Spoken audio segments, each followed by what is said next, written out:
Aš esu Jurga Žilvytė, vedų astrologė. Jūs esate mano kanale Vedų astrologija lietuviškai.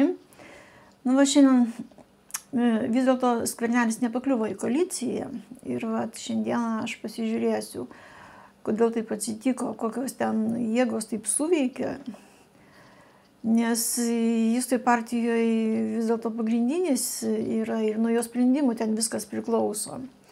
Mes šiaip tai Skvernelį žinome kaip tokį labai gerą derybininką, kuris sugebėdavo net, neturėdamas ten tokių pakankamai stiprių pozicijų, jis ten išsiderėdavo savo daug ten ir tų kabinetų, ir tas autas pozicijas, o čia staiga ėmė ir visko neteko. Nu, ne tai, kad visko neteko, bet valdžios tos pagrindinės, tai jisai neteko. Na štai, čia yra Skvernelio horoskopas. Šiuo atveju aš kaip ir nustačiau jau tą jo kylantį ženklą, kadangi jo labai specifinė ta buvo karjera policijoje, ir paskui kaip jisai vidaus reikalų ministrų tapo. Ten jis taip įdomiai ėjo per tos tokias kitų žmonių, kaip sakant, krizės, per kitų žmonių atsistatydinimus. Už tai tokius dalykus vis tiek horoskopas turi rodyti. Ir todėl kaip ir nebuvo sudėtinga vien pagal tai nustatyti jo tą kylantį ženklą. Ir jisai dar ten iš kitų dalykų irgi, taip 100% negarantuoju, bet kažkur taip, kaip sakyti, 85–90%, tai vis dėlto, kad jisai yra ožiaragis. Ir kas, ožiaragis, šitas kylantis ženklas ožiaragis, šeimininkas Saturnas. Saturnas stovi Avine. Saturnas Avine yra debilituotas, debilitacijai jisai stovi. Iš kitos pusės Saturnas pas jį yra atmakaraka. Ką reiškia silos signifikatorius atmakaraka? Ką reiškia silos signifikatorius? Tai kad pagrindinės pamokos tai yra pareiga, disciplina, atsakomybė, tarnystė. Siela turi išmokti sustabdyti tą tokį impulsyvumą, nes Avinas tai jisai yra toksai, impulsyvus labai šito. Tai yra priešiškos energijos, o Saturnas tai jisai lėtas toksai, o Avine tai jam labai nekomfortiškai jisai jaučiasi. Ir dažnai toksai žmogus ten, patiria daug tokių irgi tokių netikėtų ten kažkokių kritimų, ten tokių, galbūt mes ir nematome jo tų kritimų, bet ten viduje kažkokių matyti yra. Bet kadangi Saturnas šičia stovėdamas, jisai turi taip vadinamą ničabhangą, tai vadinasi atkeitimą tos debilitacijos. Tai aišku nereiškia taip, kad žmogus ten, kaip sakant, kad tas Saturnas pasidaro jau kaip egzaltuotas. Ne, bet ta prasme, kad žmogus per savo gyvenimą, jisai turi tokią galimybę, kaip ir per tos visus sunkumus, per tas pamokas, jisai, kaip sakyti, išmokti gyventi taip, kad tas Saturnas būtų liktai jau stovėtų egzaltacijoje, svarstyklėje. Ta prasme, žmogus įgauna brandą tokią.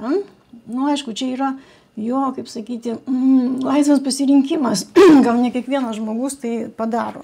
Bet kadangi Skvernelis taip sugebėjo tokias aukštas pozicijas valdžioje pasiekti, tai reiškia tas toksai vidinis darbas su savimi. Tai panašu, kad pas jį iš tiesų jisai yra. Taip, dabar kitas faktorius, tai yra Venera. Venera čia yra 8 name su Ketu. Tačiau prie Lagnos ožiaragis Venera yra taip vadinama Radža Joga Karaka. Ta prasme, kad čia yra kvadratas toksai kendra. Nes visatoje pagrindinės yra figūros, tai kvadratas ir trikampis.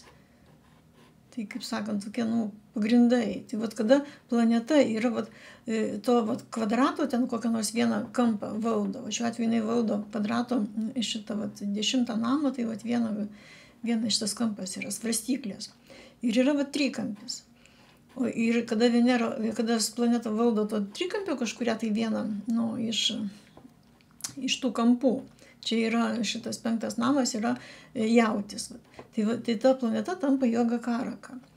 Ir aš vat kiek, nu, kaip ir tuose raštuose vat yra rašoma, kad tokia planeta, jinai, nu, duoda labai gerus rezultatus žmogui, tada, kada vat įsijungia jos periodas. Ir aš gyvenimą kiek vat stebiu, tai iš tiesų, jeigu tai daleiskim nedalyvauti, jeigu, pavyzdžiui, čia 10 namas yra, tai reiškia, jinai turi duoti to vat, nu, socialinio statuso, ten karjeros, vat, rezultatus kažkokius, tai gerus labai. Nu, tai vat, taip, vat, ta Venera, vat, jam ir davė tokius rezultatus, kadangi Venera, vat, kaip tik, vat, jisai tenais, čia vat, 20 metų kažkur, tai tas periodas yra, čia aš netiksliai, nu, jie ten plius, minus truputėlį ten į vieną, į kitą pusę pagal metus, nes kadangi čia tas kylantis ženklas irgi ten valandą į priekį, valandą atgal, jisai ten gana ilgai, jisai čia kyla šitą. Nu, bet apytiksliai kažkur tai vat, apie tokius vat, metus jinai veikia ir tada jisai ten irgi ir ėjo per tas krizės, nes tai ten to generalinio komisaro pavaduotojas ten turėjo atsistatydinti ir Skvernelis pakliuvo į šitą. Į tą kėdę atsisėdo, tai ten paskui jau tas generalinis komisaras ten turėjo atsistatydinti, po to ten šitas vidaus reikalų ministras, vat, ir taip jisai, vat, taip, Venera, vat, jam ir davė, nes kada jinai 8 name, vat, šitą stovi, tai jinai yra kaip ir, nu, čia yra kitų žmonių krizės. Nes, vat, pavyzdžiui, pas bankininkus irgi būna, daleiskim, 8 namas išreikštas, kadangi tai kitų žmonių pinigai. Tai lygiai taip pat vat, ir kitų žmonių krizės, vat, tas 8 namas jisai gali rodyti. O kadangi Venera tokia gera, dar plus tas 5 namas, tai yra, tai vadinama purva punija. Tai įdirbis iš praeitų gyvenimų. Vat jam tas, vat, kadangi turi žmogus ir turėjo, tiksliau, tokį įdirbį tokį, tai jam va taip ir davė tokias karjeros galimybės, kada per kitų žmonių krizės, ne per jo krizės, o per kitų žmonių, jisai vis va lipo tais laiptais tenais, aukštyn ir aukštyn. Tak, toliau atėjo Saulės periodas. Va ten kažkur, nu čia 15, va ten beveik 16 metais kažkur, tai Saulė stovi 7 name. O 7 namas tai yra 10 nuo 10, vat yra 10, 7, 8, 9, 10. Nu, tai vat Saulė jam ir vėl, jisai tadagi po 16 tų rinkimų tapo premjeru. Vėl Saulė jam davė vat puikiausiai tokius gerus rezultatus. Bet ten paskui kažkur tai 19 metais jisai susirgo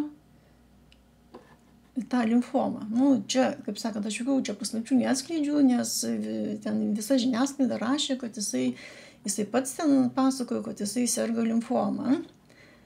Ir tą limfomą jam ten nustatė labai anksti ir labai greitai, kaip sakant, labai anksti nustatė, labai greitai išgydė tenais jį.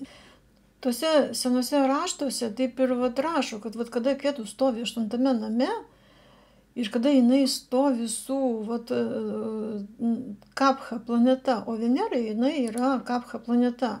Tai tada vat, yra tokios užslėptos, giliai užslėptos tokios šita lygos susijusios su limfa arba tą reproduktyvinę sistemą. Tai vat, ir vat jam dėl ko taip ir pasisekė, kad, nu, kad jam taip labai anksti nustatė, anksti ir labai greitai ją išgydė. Kodėl dar? Šitas 6 namas yra ligų namas. Ir jį, čia kadangi yra dvynys, tai jį valdo Merkurijus. Merkurijus valdo dar 9 namą, čia vat mergelė. Tai 9 namas tai yra tokia dieviška apsauga. Tai vat žmogus taip ir, nu, tikrai turi matomai tokį gerą įdirbį iš praeitų gyvenimų, kad jam taip, kad ir išlindo ta liga, tai, bet taip viskas labai sėkmingai baigėsi, be jokių tenais didelių problemų. Nu, matomai žmogus per tokią irgi čia ligą, tai vėl kažkokia tai krizė yra. Nu, ir žmogus, tas Saturnas davė jam tokį, kad tu kažką turi ten suprasti, kažkokias išvadas pasidaryti, nes Saturnas šitas, kadangi Saturnas yra 8 namo signifikatorius, Karaka. Tai per tokias kažkokius nesėkmingus tokius įvykius negerus, Žmogus turi, vat, kaip sakant, eiti vat, to tokių kelių, tokių supratimo tokio, kad ten kad kaip įgautų tą tokią brandą tokią, kad nu, toksai takelis link Saturno jau egzaltacijoje.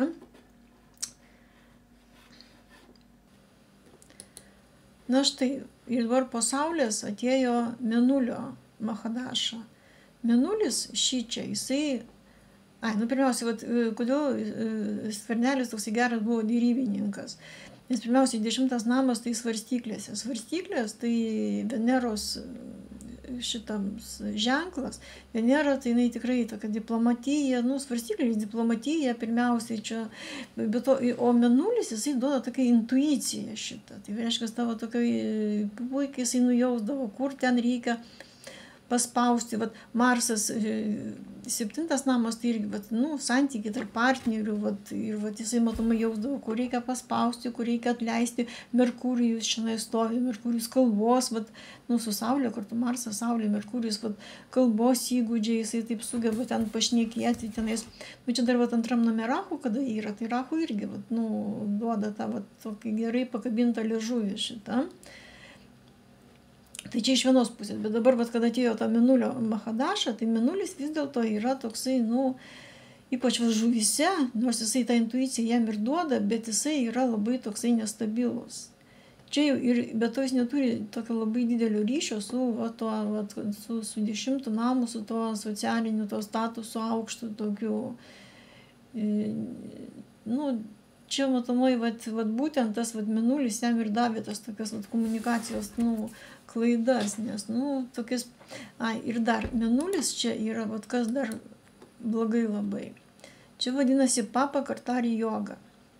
Ta prasme, kad Mėnulis yra stipriai užspaustas tarp dviejų tokių pačių blogiausių planetų. Čia malefikai tie vadinami Saturnas, kuris dar be to debilitacijoje yra, ir Rahu. Taip, kad toksai užspaustas Mėnulis, jis aišku, ne iš karto jam galbūt davė ten pačioj pradžioj, čia dar, nes ten pradžioj buvo tie, vadinami antradašos tos, ten smulkesni periodai, dar po kiekvieno to Mahadaša eina tokios smulkesni periodai, ten buvo Jupiterio periodas, Rahu periodas, Rahu aspektuoja 10, 7, 8, 9 aspektų tą 10 namą, tai dar jisai ten sugebėjo 24 metais ten pakliūti į tą koaliciją, tenais dar ateiti valdžią, Seimo pirmininkas irgi tai pakankamai aukštos pozicijos. Bet toliau, matomai, vis dėlto tas Mėnulis, jisai tą savo pervertino greičiausiai, tą savo sugebėjimą, tą derybininko tą sugebėjimą, ir jam tas ir davė tokį, ir tas, kad Mėnulis taip užspaustas yra, tai tarp tų dviejų tokių blogų planetų, tai turbūt ten kažkokie tai emociniai sprendimai buvo tokie nepasiteisinantis. Nes čia jau eina per emocijas daugiau tas Mėnulis.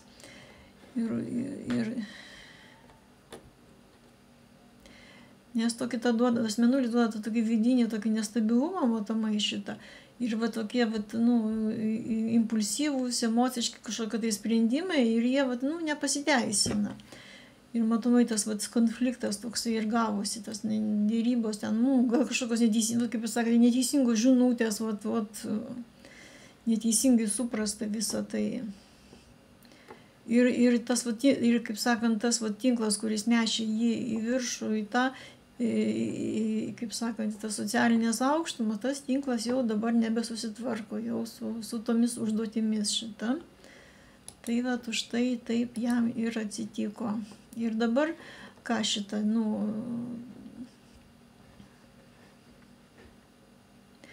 ir dabar jam reikia tiesiog atsitraukti nuo viso to ir kad kažkaip tai pergalvoti tas visas komunikacijas, tas visas strategijas, ir nesistengti taip labai kilti aukštai.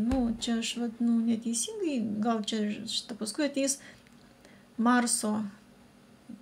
Nors Marsas irgi debilitacijų, bet jisai čia turi tą tokį vis tiek palaikymą Saulė, Merkurijus, kas čia jie aspektuoja dar, daugiau niekas jį neaspektuoja. Taip pat jis ten kažkur tai jau apie 30 metus, gal 29, gal prezidento rinkimai, tada jau jisai vėl galės grįžti į tą aukščiausią valdžią, nes Marsas aspektuoja 10 namą. O Mėnulis jau čia tikrai reikia pasidėti ir pailsėti, kaip sakant, permastyti viską, kas su juo vyksta. Nu tai apie Skvernelį pakol kas tiek. O šiaip tai mano tikslas yra parodyti, kaip Vedų astrologija dirba. Nes Vedų astrologijoje tai tos visos planetos, tai jos skaitosi kaip, tokios karminių vaisių nešėjos. O pats horoskopas tai yra tas, tokia žemėlapis tų visų tendencijų. Ir mes matome, tai yra ant Skvernelio ten to horoskopo.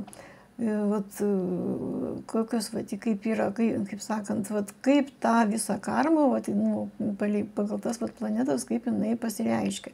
Nes kodėl aš imu tos politikus, nes, pirmas dalykas, mes žinome jų datas. Antras dalykas, mes kažkiek tai žinome ten tos įvykius kokius. Nes aš šiandien irgi nagrinėju tik tos įvykius, kuriuos mes viešai žinome. Man čia vienam komentarė ten, kad ten kažkokios intimės dalykus, kažkokios intimius aš čia atskleidžiu. Nieko šiandien intimaus neatskleidžiu, tiesiog. Tik tai, ką mes viešai žinome, tik tai apie tokius dalykus aš ir šneku. Ir aš tai bandau parodyti, kaip visą tai dirba. Nes, tas toksai žinojimas, pavyzdžiui, tiem žmonėm, kurie kažkiek tai domisi, kurie taip kažkur tai bando giliau pažiūrėti į tą gyvenimą, kurie mąstantis yra.